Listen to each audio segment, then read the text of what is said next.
पुणे शहराकडे, कारण पुण्याला मुसळधार पावसानं झोडपून काढलंय। मुसळधार पावसामुळे पुण्याच्या मार्केट यार्ड, चंदननगर, खराडी, येरवडा भागात पाणी साचलंय। सलग दुसऱ्या दिवशी पुण्यामध्ये पाणी साचलंय। रस्त्यावर पाणी साचल्यानं वाहन चालकांना आता पाण्यातून वाट काढताना कसरत करावी लागते। रस्त्यावर पाणी साचल्यानं अनेक दुचाकी, चारचाकी वाहनं बिघडली आहेत, रिक्षा बिघडल्यात। पुणे स्टेशन परिसरात देखील पाणी साचलेलं आहे। बघा, सलग दुसऱ्या दिवशी पुण्यात मुसळधार पाऊस झालाय आणि सखल भागात मोठ्या प्रमाणात पाणी साचलंय। पुणेकरांचे हाल होत आहेत, अनेक वाहनं बिघडलेली आहेत। मार्केट यार्ड परिसर असेल, चंदननगर असेल, खराडी भाग असेल, सगळीकडे पाणीच पाणी आहे।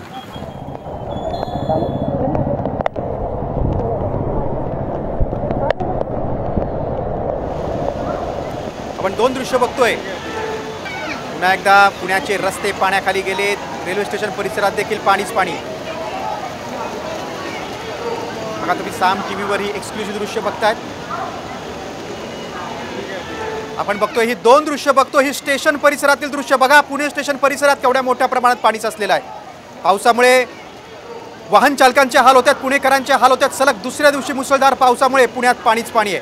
ही एक्सक्लुसिव्ह दृश्य तुम्ही बघताय, ही पुणे स्टेशन परिसरातील आहे। किती मोठ्या प्रमाणात स्टेशन बाहेर पाणी साचले, गुडघावर पाणी आहे आणि याच पाण्यातून नागरिक वाट काढतायत। पुणे शहरातील मार्केट यार्ड परिसरात देखील पाणी आहे, त्याशिवाय चंदननगर, खराडी भागात देखील पाणी आहे। आता जी दृश्य तुम्ही टीव्हीच्या स्क्रीनवर बघतायत, ती दृश्य आहेत पुणे स्टेशन परिसरात। पण अधिक माहिती घेऊया, आमचे प्रतिनिधी सचिन जाधव आपल्यासोबत आहेत। सचिन, सलग दुसरा दिवस आहे की पुणेकरांचे हाल होत आहेत, काय सद्यस्थिती आहे?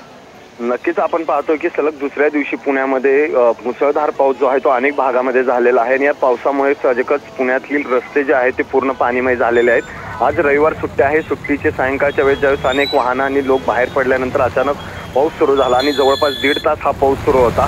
या पावसाने अनेक ठिकाणी रस्त्यावर पाणी आल्याने अनेक वाहनांचे नुकसान तर झालेलंच आहे, मात्र त्याचसोबत जी वाहतूक कोंडीचा मोठा प्रश्न जो पाणी रस्त्यावर आल्यामुळे होतो त्याचाही आपल्याला या ठिकाणी पाहायला मिळतोय। पुण्यातील सर्वच परिसर अनेक परिसरामध्ये आपण म्हणतो की पुण्यात संपूर्ण पुण्याला जवळपास 1.5 तास पावसाने जोडपलेला आहे आणि साहजिकच त्याचा फटका पुणेकर नागरिकांना बसलेला आहे।